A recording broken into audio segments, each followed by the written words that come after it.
दोस्तों जानकारी दीजिए। आज यहाँ पर देखा कि आपके हाथों में डॉक्टर डॉक्टर को बनाया गया है, क्या है पूरा इसका डिवीजन में और किस तरह के यहाँ पर डॉक्टर को मतलब।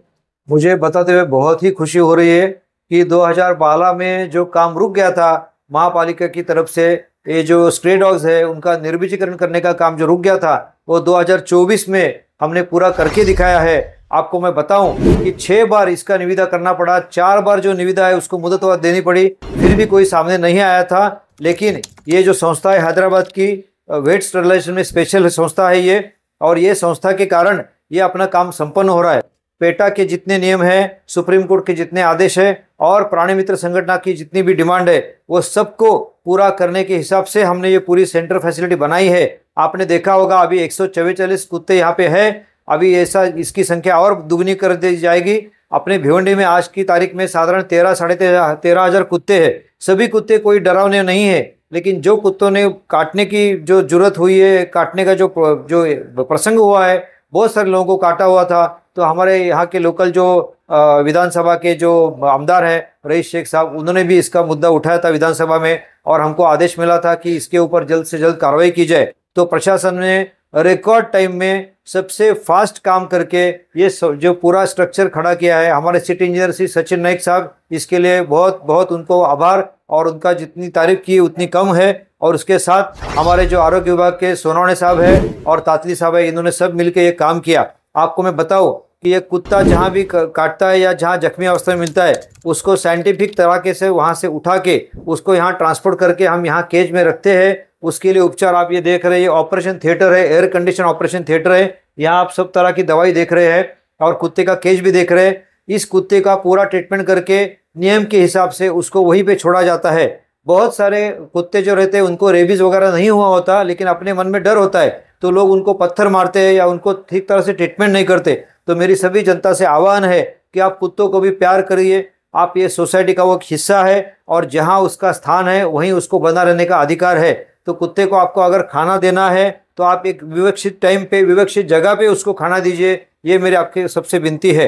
मैं खुद श्वान प्रेमी हूँ, मेरे खुद के घर में श्वान है, तो मुझे ये बताते हुए और ये काम करते हुए बहुत फक्र महसूस हो रहा है कि इतना अच्छा काम हम शहर के लिए कर चुके। और ये जो कुत्ते हैं जो बोल नहीं सकते, अपनी व्यथा बता नहीं सकते, उनको हम एक अच्छा ट्रीटमेंट इधर दे सकते हैं, उसके लिए हम सफल हो गए हैं। ये पूरा सीसीटीवी कैमरे के अंतर्गत रहेगा, तो यहाँ जो भी फैसिलिटी है, जो भी काम है, ये पूरा निगरानी में होगा। वेटरनरी डॉक्टर यहाँ रहेंगे। ये संस्था जो है उल्लासनगर में भी काम कर चुकी है, इनका भी काम समाधान कारक है और इन्होंने अभी भिवंडी में काम करने का जिम्मा उठाया है। हमारे यहाँ साधारण 13 साढ़े 13 हजार से भी ज़्यादा कुत्ते हैं, लेकिन जैसे मैंने आपको बताया कि सभी कुत्ते डराने नहीं हैं, तो महापालिका ने अपने एक केयर लेने की तरफ से और प्रिवेंटिव एक्शन लेने की तरफ से एंटी रेबीज ड्रग जो है वो हमारे पास पर्याप्त मात्रा में उपलब्ध है। आपको मैं बता दूं कि आईजीएम हॉस्पिटल के पास भी ड्रग्स नहीं थे जो हमने सप्लाई किए हैं। तो इस तरह से हमारे एमओएच है, उस टाइम डॉक्टर बुशरा मैडम थी, उन्होंने ये पूरी फैसिलिटी दी है, तो उनको भी बहुत सारा आभार। और ये सब काम जो है, मुझे जनता से अपील है कि कुत्तों के साथ आप अच्छा रिश्ता बनाए रखें। उनके ऊपर पत्थर फेंकना, लात मारना ऐसा मत कीजिए। फटाके जब जलते हैं तो कुत्तों को बहुत ज़बरदस्त जख्म हो जाती है, उनको वहाँ से दूर रखिए। तो आप भी थोड़ा केयर कीजिए। तो मुझे लगता नहीं है कि कुत्तों के ये जो अभी जो तकलीफ चल रही है वो धीरे धीरे कम होती जाएगी, ऐसे मेरा विश्वास है। अभी जो कुत्ते जो है उनका निर्बीजीकरण होने के बाद ये साइकिल में होता है, तो जो कुत्ते निर्बीजीकरण करके वापस उसी जगह पे छोड़े जाएंगे तो कम से कम आगे वाली जनरेशन में नए स्ट्रे डॉग्स पैदा नहीं होंगे। ये हमारी कोशिश है। आगे जाके मेरा एक प्लानिंग ऐसा है कि जिनके घरों में कुत्ते पाले हैं उनके लिए एक कुत्तों के लिए मुझे गार्डन बनाना है भिवंडी में। तो आज ही मैंने एडीडीपी से चर्चा किया है कि वहाँ एक लोकेशन में हम ढूंढने वाले हैं और वहाँ पे जो पालतू कुत्ते हैं उनको घुमाने के लिए एक जगह हम दे रहे हैं कि उनको भी एक अच्छा एनवायरनमेंट मिले।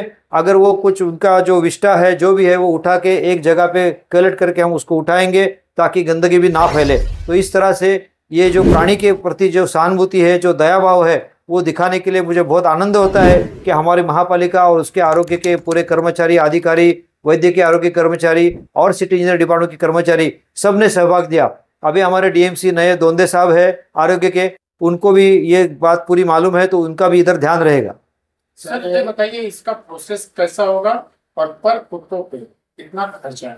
हमारे पर कुत्ते पे ट्रीटमेंट के लिए 1450 रुपए का रेट तय हो चुका है, जो सबसे कम है मार्केट में आज की तारीख में। और उसको साइंटिफिक तरह से, जैसे आपको मैंने बताया कि आपने अगर कोई कंप्लेंट किया या आपके नज़र में कोई कुत्ता ऐसा आया तो इसको हम आरोग्य के कर्मचारी को बताएं, वहाँ से संस्था को मैसेज जाएगा, वहाँ से कुत्ता साइंटिफिक तरह से उठा के एकदम ड्यू केयर लेके उसको यहाँ पे लेके आएंगे। उसका जो भी ट्रीटमेंट है देखभाल करेंगे। ट्रीटमेंट देखभाल या ऑपरेशन होने के बाद और निर्विजीकरण होने के बाद उस कुत्ते के ऊपर एक निशान किया जाता है, तो आपको समझेगा कि ये कुत्ता का ट्रीटमेंट हो चुका है और वापस उसको उसी जगह पे छोड़ा जाता है। ऐसा पूरा प्रोसेस है। सर मान लो कि शहर में अगर इस तरह से कुत्ते बहुत घूम रहे हैं, कुछ ऐसे कुत्ते होते हैं जो काटने वाले, अगर ये जनता को अगर आपको इन्फॉर्मेशन देना तो इसके लिए आपके पास हेल्पलाइन नंबर होगा, संपर्क किससे? आरोग्य के कर्मचारी है, उनका आरोग्य का हेल्पलाइन अपना है ही, उन्हीं को आपको करना है। हाँ सर एक सवाल मेरा ये है कि 2012 में इसी प्रकार का एक और सेंटर चालू किया था परंतु बंद हो गए। शहर में आज जो काम जो सेंटर चालू ये एक सराहनीय है, परंतु कुछ लोगों को इस तरह का आशंका है कि हो सकता है कि आगे चल करके ये भी बंद हो जाए या पहले जैसा ऐसा हो सकता है? नहीं नहीं, ये लंबे समय का कॉन्ट्रैक्ट है और हमारी इस पे ऊपर पूरी निगरानी रहेगी। और आपको मैं बता दूं कि जो इंस्टीट्यूट है जिनको ये टेंडर मिला है, इनके जो मेन ये प्रेसिडेंट है, ये यहाँ खड़े हैं, ये खुद श्वान प्रेमी है। तो ऐसा उनकी तरफ से कोई गलती या कोई ऐसी हरकत नहीं की जाएगी, ये मुझे पूरा विश्वास है।